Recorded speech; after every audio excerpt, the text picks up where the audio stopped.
Hello दोस्तों, तो स्वागत है आपका नर्सिंग शिक्षा के एक नए वीडियो में। आज की इस वीडियो से हम लोग शुरू कर रहे हैं बीएससी नर्सिंग के फार्मेकोलॉजी का सिलेबस, जिसमें पहला यूनिट हम शुरू कर रहे हैं इंट्रोडक्शन टू फार्मेकोलॉजी, और उसका ये पहला लेक्चर होने वाला है। इस वीडियो सीरीज में हम लोग पूरा सिलेबस कवर करेंगे फार्मेकोलॉजी का। इससे पहले हम लोगों का एमएसएन का सीरीज चल रहा है, तो अगर आपको एमएसएन सेकंड पढ़ना है तो आप लोग डिस्क्रिप्शन बॉक्स में लिंक दिया हुआ है, उस पर जाके क्लिक करके प्लेलिस्ट को एमएसएन के देख सकते हैं। ठीक, तो इस वीडियो सीरीज में हम लोग फार्मेकोलॉजी को शुरू कर रहे हैं, और आज का जो हमारा टॉपिक है वो है introduction, branches of pharmacology, source and nature of drugs. ठीक, ये चार टॉपिक आज के इस वीडियो में हम लोग कवर करने वाले हैं। पहले इंट्रोडक्शन देखेंगे फार्मेकोलॉजी का, फिर ब्रांच देखेंगे उसका, और सोर्स और नेचर देखेंगे ड्रग्स का। ठीक, तो चलिए वीडियो में आगे बढ़ते हैं। और अगर आपको नोट्स की ज़रूरत हो वो भी हम फ्री में प्रोवाइड कराएंगे। आपको कैसे मिलेगा आपको इसको लास्ट में बताएंगे। तो चलिए वीडियो में आगे बढ़ते हैं और आज का टॉपिक शुरू करते हैं।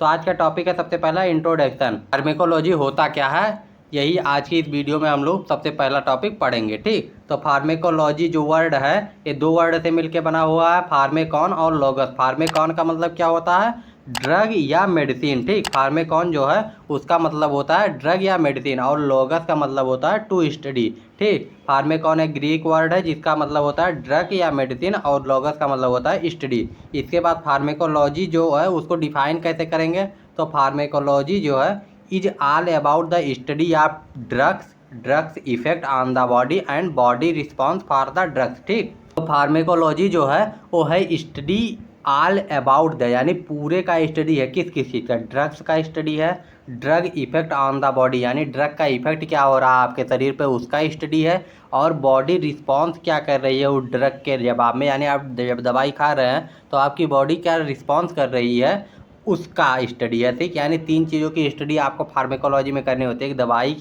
दवाई का इफेक्ट क्या हो रहा है बॉडी पे, और बॉडी क्या इफेक्ट डाल रहा है, रिस्पॉन्स कर रहा है दवाई पे उसकी। इन तीन चीज़ों की आपको स्टडी फार्मेकोलॉजी में किया जाता है। ठीक, तो चलिए वीडियो में आगे बढ़ते हैं और इन तीनों चीज़ों के बारे में डिटेल में इस पूरे सीरीज में देखेंगे। तो सबसे पहले दो वर्ड आते हैं ड्रग और मेडिसिन। तो ड्रग और मेडिसिन में अंतर क्या है, आप लोग बहुत बार सुनते होंगे कि ड्रग है ये मेडिसिन है। ठीक, तो ड्रग और मेडिसिन में अंतर क्या है, तो ड्रग जो होता है वो केमिकल मटेरियल होता है नॉट डेवलपिंग इन डोज। तो ऐसा केमिकल मटेरियल होता है जो कि डोज में डेवलप नहीं होता, उसको ड्रग कहते हैं। और मेडिसिन जो होता है उसमें डोज डेवलप कर दिया जाता है, यानी मान लीजिए कोई चीज़ 100 ग्राम क्लोरीन से बनी है कोई दवा। ठीक, यानी क्लोरीन बना, तो अगर उसको पता है कि हाँ ये 100 ग्राम का टैबलेट है तो वो मेडिसिन होगा। लेकिन बस ऐसे रखा हुआ है उसका पाउडर या लिक्विड, लेकिन उसका कोई पता नहीं कि उसमें कितना क्लोरीन है कितना पानी है क्या है, तो वो ड्रग में आ जाता है। ठीक, यानी जब डोज क्लियर हो जाता है कि 500 mg का है 400 mg का है तो हो गया मेडिसिन, अगर डोज क्लियर नहीं है तो हो गया ड्रग। ठीक, अब ड्रग क्या होता है, तो drug any substance in which use for, यानी ऐसा सब्सटेंस जो तीन चीज़ों के लिए यूज किया जाए। पहला डायग्नोसिस, दूसरा प्रिवेंशन, तीसरा ट्रीटमेंट।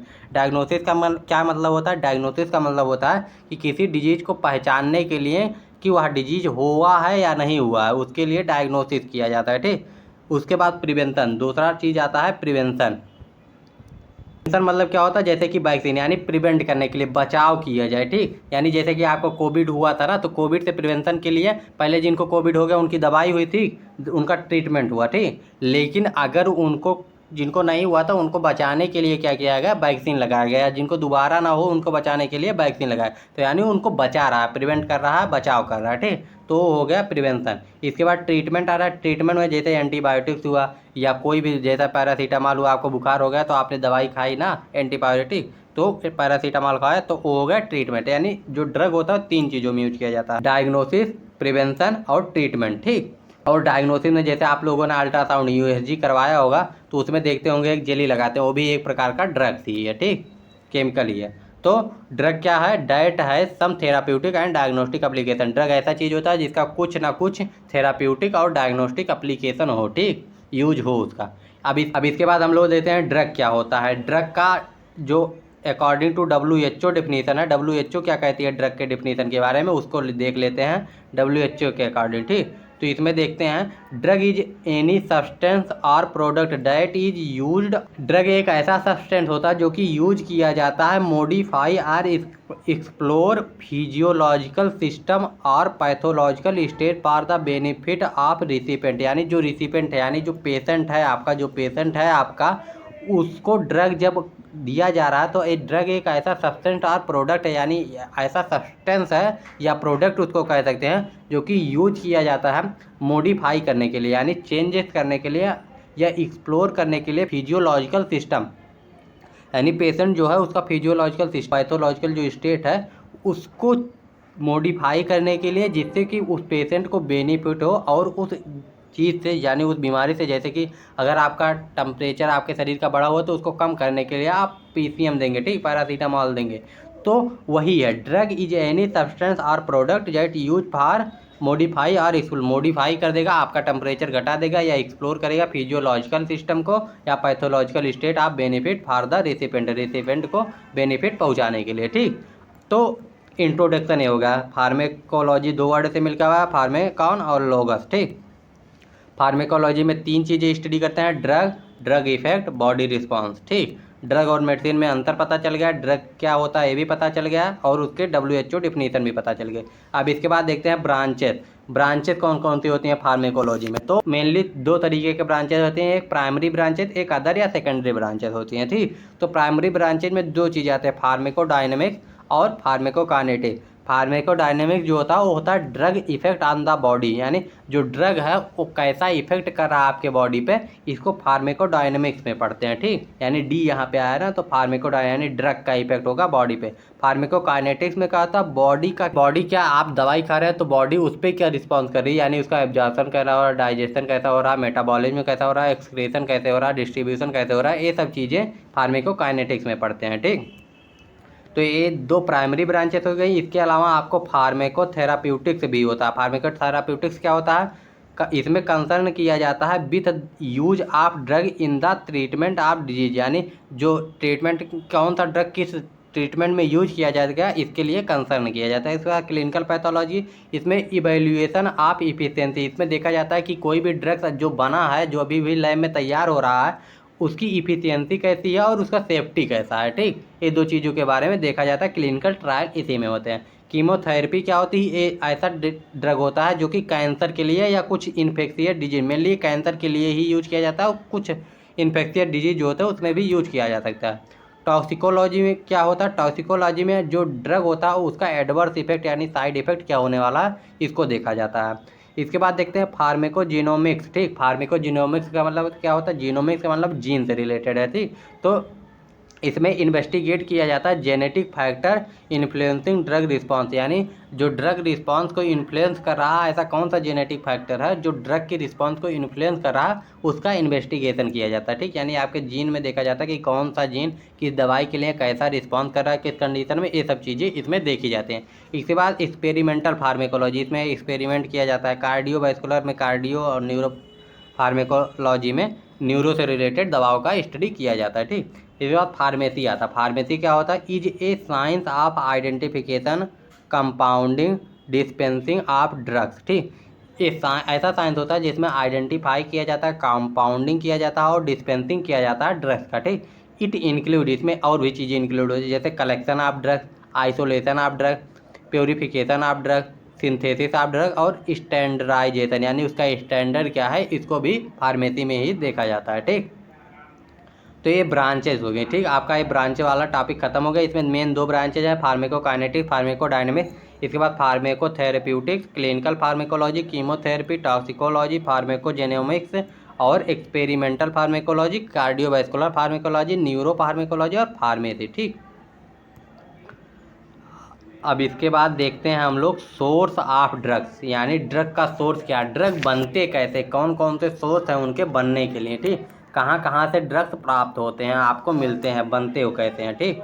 तो पहला है नेचुरल सोर्स, ठीक, ये नेचुरल सोर्स हो गया। इसके बाद सिंथेटिक सोर्स हो गया और तीसरा सोर्स क्या होता है आपका, वो होता है आपका बायोटेक्नोलॉजिकल सोर्स, ठीक। 3 सोर्स आपके होते हैं। नेचुरल सोर्स में क्या आता है, प्लांट, एनिमल, मिनरल्स और माइक्रो ऑर्गेनिज्म।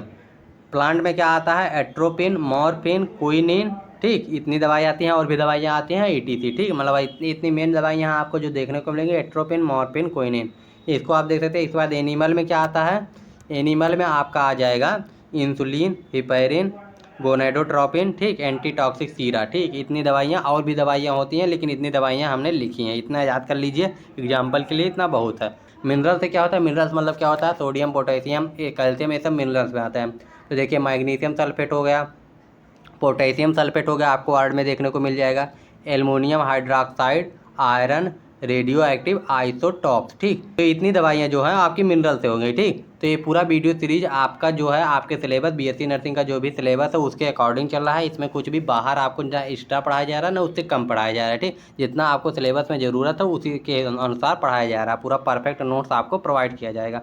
तो आप चैनल को, अगर आपको वीडियो पसंद आ रहा हो, आपको नॉलेजेबल लग रहा हो, तो चैनल को सब्सक्राइब जरूर कर दीजिएगा। चलिए वीडियो में आगे बढ़ते हैं और बात करते हैं माइक्रो ऑर्गेनिज्म से प्राप्त होने वाले। माइक्रो ऑर्गेनिज्म का मतलब होता है जो बैक्टीरिया से हुआ, फंगी से हुआ कुछ दवाइयाँ प्राप्त की जाती हैं, तो माइक्रो ऑर्गेनिज्म से प्राप्त की जाती हैं। तो जैसे पेनिसिलिन हुआ, ठीक, सिफेलोस्पोरिन हुआ, टेट्रासाइक्लिन हुआ, ठीक, बीसीजी हुआ। बीसीजी क्या है, ठीक, पहले तो आप कमेंट करके बताइए कि बीसीजी है क्या, और साथ ही साथ बताइए कि बीसीजी का टीका किस माइक्रो ऑर्गेनिज्म से बनाया जाता है और किसके लिए बीसीजी का टीका यूज किया जाता है, ठीक। इसके बाद आता है सिंथेटिक सोर्स में, केमिकल सिंथेटिक, सेमी सिंथेटिक, ठीक। केमिकल सिंथेटिक का मतलब होता है कि जो पूरी तरह से लैब में तैयार किया जाए केमिकल के फॉर्म से, ठीक। सेमी सिंथेटिक का मतलब होता है कि ऐसी दवाएं जो प्राप्त होती है नेचुरली, लेकिन उनको थोड़ा बहुत मॉडिफाई किया जाता है, मतलब एक्शन को प्राप्त करने के लिए जो हमें चाहिए, डिजायर जो हमको ज़रूरत है जिस चीज़ की, उसके लिए थोड़ा केमिकली उसमें मॉडिफिकेशन किया जाता है, तो सेमी सिंथेटिक में आता है। लेकिन सिंथेटिक में केमिकल सिंथेटिक और सेमी सिंथेटिक दो चीज़ें आती हैं। केमिकल सिंथेटिक में produce entirely laboratories chemical reaction, ठीक, बाय केमिकल रिएक्शन। तो ये केमिकल रिएक्शन के द्वारा तैयार किए जाते हैं, जैसे एस्पिरिन, पैरासीटामॉल और एंटी हिस्टामिन जो भी देखते हैं आप। एंटी हिस्टामिन कौन कौन से कमेंट करके बताइए, ठीक। एंटी हिस्टामिन जो भी आप देखते हैं वो सारी चीज़ें आपको केमिकल सिंथेसिस ही होती हैं, ठीक। इसके बाद आता है सेमी सिंथेटिक। सेमी सिंथेटिस में क्या आता है, these drugs are derived from naturally source, यानी मिलते तो आपको नेचुरली हैं लेकिन इनको मॉडिफाई किया जाता है केमिकली, इनहेंस दियर प्रॉपर्टीज, यानी उनके प्रॉपर्टीज जो हमको डिजायर, उसका ज़रूरत है, जो नीड है उसको प्राप्त करने के लिए, जो भी उसके एक्शन की ज़रूरत है उसको प्राप्त करने के लिए हम उसको केमिकली मॉडिफिकेशन करते हैं, ठीक। जैसे कि एमॉक्सिलिन इसका एग्जाम्पल होगा, ठीक। अब बायोटेक्नोलॉजिकल सोर्स में आता है, इसमें दो चीज़ें आती हैं, ठीक। बायोटेक्नोलॉजिकल में भी एक तो होता है डीएनए टेक्नोलॉजी और एक होता है सेल कल्चर। डीएनए टेक्नोलॉजी में क्या होता है आपका, involve insertion genes into micro organism. मान लीजिए कि आपको किसी एक माइक्रो ऑर्गेनिज्म से कुछ प्राप्त करना है, ठीक, तो उसके अंदर आप जीन लेवल पे चेंजेस कर देंगे, उसके जीन में चेंजेस कर देंगे, जिससे कि हमें जो प्राप्त करना है वो मिल जाएगा, ठीक। प्रोड्यूस थेराप्यूटिक प्रोटीन, ठीक, थेराप्यूटिक प्रोटीन प्राप्त करने के लिए उसके जीन लेवल पे चेंज कर दिया जाता है। सेल कल्चर में क्या होता है, जैसे कि यूरोकाइनेज हुआ from culture of human kidney, यानी सेल को कल्चर करने से हमें कुछ पदार्थ ऐसे मिलते हैं जिनसे हम दवाइयाँ बना लेते हैं। तो सोर्स में क्या क्या आता है, तीन चीज़ आती हैं, नेचुरल सोर्स, सिंथेटिक सोर्स और एक आता है आपका बायोटेक्नोलॉजिकल सोर्स। इतनी चीज़ें हो गई, ये आपका सोर्स भी कंप्लीट होगा, सोर्स जो टॉपिक था ये भी कंप्लीट हो गया। इसके बाद हमारा अगला टॉपिक जो है वो आता है हमारा नेचर ऑफ ड्रग्स, यानी ड्रग का नेचर कैसा है, ठीक। नेचर का मतलब क्या होता है कि यानी ड्रग दिखने में कैसा है, उसका पीएच वगैरह कैसा है, कलर कैसा है, साइज कितनी होती है, मॉलिक्यूल्स कितने होते हैं, ये सब चीज़ें नेचर में आती हैं, ठीक। इसकी केमिकल प्रॉपर्टीज़ क्या हैं, ये सब चीज़ें नेचर में आती हैं, ठीक। तो नेचर में तीन चीज़ें आती हैं, फिजिकल प्रॉपर्टीज, केमिकल प्रॉपर्टीज और ड्रग प्रॉपर्टीज। केमिकल प्रॉपर्टीज में आपको इनऑर्गेनिक से बना है कि ऑर्गेनिक से बना है ये भी देखना होता है, ठीक। फिजिकल प्रॉपर्टी में क्या देखा जाता है, स्टेट क्या है, यानी सॉलिड है, लिक्विड है, सेमी सॉलिड है, गैस है, क्या है, ठीक। ये सब चीज़ें देखी जाती हैं इसमें। इसके बाद में आपको देखा जाता है केमिकल प्रॉपर्टीज, यानी कि ये इनऑर्गेनिक से बना है कि ऑर्गेनिक पदार्थ से बना है, जैसे कि मेड इन ऑर्गेनिक सब्सटेंस, यानी ऑर्गेनिक सब्सटेंस से बना कि इनऑर्गेनिक सब्सटेंस से बना, ठीक। तो ये देखिए कुछ इनऑर्गेनिक के एग्जांपल है, जैसे कि लिथियम कार्बोनेट, ठीक, और फेरस सल्फेट, ठीक। ये दो चीज़ें आपकी केमिकल में इनऑर्गेनिक से आती हैं और ऑर्गेनिक से क्या आते हैं, मेजॉरिटी ऑफ ड्रग्स, यानी ज़्यादातर जो आप ड्रग्स देखते हैं वो इसी से आती हैं, ठीक। ऑर्गेनिक से, इनऑर्गेनिक से कम ही होती हैं। इसमें क्या होता है, वीकली एसिडिक भी हो सकती हैं ऑर्गेनिक, वीकली बेसिस भी होते हैं, यानी वो कमज़ोर एसिड भी हो सकता है उसमें, कमज़ोर बेस भी हो सकता है, या इलेक्ट्रोलाइट उनमें नहीं भी हो सकता है, ठीक, यानी नॉन इलेक्ट्रोलाइट भी हो सकता है। ये देखिए एग्जांपल एस्पिरिन और मॉर्फिन है, ठीक। इसके बाद आता है ड्रग साइज। ड्रग साइज में क्या होता है, molecular weight of majority of drug is range of, यानी जो मॉलिक्यूलर वेट होता है ड्रग्स के मॉलिक्यूल्स का वो 100 से 1000 डेल्टॉन, यानी 100 से 1000 डेल्टॉन के बीच में होता है। अगर इससे कम ज़्यादा हुआ तो क्या होगा, प्रॉब्लम्स क्या क्या होंगी, डिस्ट्रीब्यूशन प्रॉब्लम होगा, अर्ली डिजॉल्व हो जाएगा अगर ये छोटा रहेगा तो, यानी 100 से कम रहेगा। अगर ज़्यादा हो गया तो मेम्ब्रेन क्रॉस करने में दिक्कत होगी और एब्जॉर्प्शन में भी प्रॉब्लम होगी, यानी प्रॉपरली जो है आपका एब्जॉर्प्शन नहीं हो पाएगा। ठीक, तो इतनी चीज़ें हो गई आज की इस वीडियो में। अगर कोई भी प्रॉब्लम हो इन सब में तो कमेंट करके पूछिएगा, और नोट्स के लिए आप टेलीग्राम को ज्वाइन कर लीजिए, डिस्क्रिप्शन में लिंक दिया हुआ है। तो इस वीडियो सीरीज में पूरा सिलेबस कवर कराया जा रहा है। तो अगर आपको वीडियो इन्फॉर्मेटिव लगा हो तो चैनल को सब्सक्राइब कर दीजिए और अपने दोस्तों के साथ शेयर कीजिए। इंस्टाग्राम और फेसबुक को भी ज्वाइन कर सकते हैं, लिंक डिस्क्रिप्शन में दिया हुआ। मिलते हैं नेक्स्ट वीडियो में। Bye bye, take care.